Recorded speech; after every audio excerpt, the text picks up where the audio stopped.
Ben Barker with American Estate and Trust. Hello, Ben. How are you today? How you doing today, Lee? Great. It's good to talk with you again. We've spoken before about the logistics of actually setting up an IRA with physical gold and silver, but today we're going to take a little more in-depth conversation. A lot of questions we get is about taking physical possession of physical gold and silver. A lot of people would like to take physical possession. Is it possible to take physical possession of physical gold and silver in your IRA?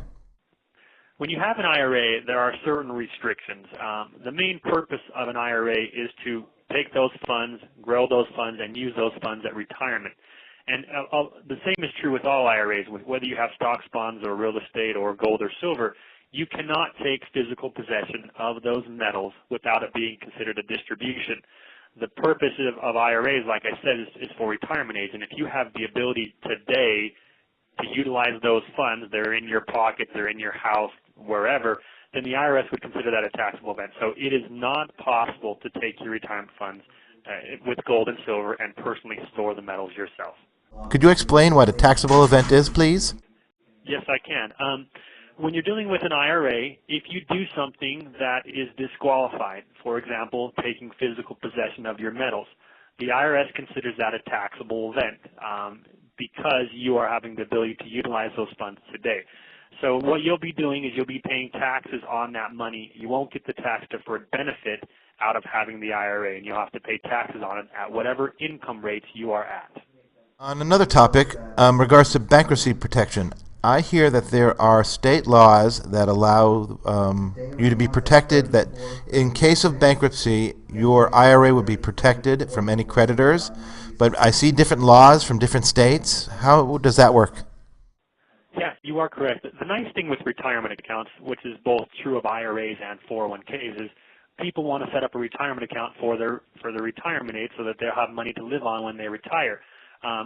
One of the nice features with retirement accounts, specifically IRAs and 401ks, is they are protected against bankruptcy.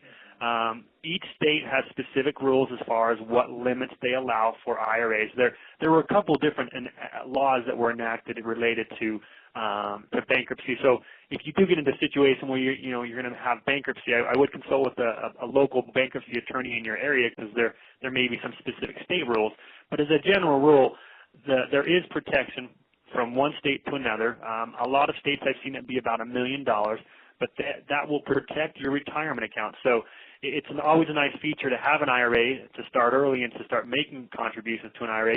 And if something happens down the road where you find yourself in a bankruptcy standpoint, your retirement account is going to be protected, and you're not going to lose your retirement account. You mentioned starting early. You hear about Social Security going bankrupt or running out of money for Medicare or Medicaid. What's going to happen with our retirement accounts? I understand that if you're 40 or 50 or 60 and you've been putting into your IRA for a decade or 2 decades or three, that you've built up, hopefully, some sort of retirement account. But what if you're 20 or 30 and you're just starting and it looks pretty bleak out there in the future? What would you suggest or say to someone who's just starting? I would always suggest to anyone to start early with retirement. We learn from school the importance of compounding interest. Starting early, even if it's only a couple $100 a month, a couple $100 a year, starting early with the retirement account, that money is able to grow for a longer period of time. Specifically with gold and silver, we're in a great time where gold and silver has great potential of increasing. So even $100 of gold or $100 of silver could be worth a lot more in the future. So you may not need the tax benefit or the tax savings of an IRA right now, but in the future, you want to control your retirement account. We don't want to be dependent upon Social Security or the government to basically take care of us. And so establishing your own IRA early on, buying some gold and silver on with those funds and letting it grow is going to be a much better situation for you. You'll have the ability to hold it for a much longer period of time. And hopefully the money or the metals that you've bought will have grown in value so that when you come time to retirement age, it's quadrupled or gone to a place where you can actually have money to live off when you retire.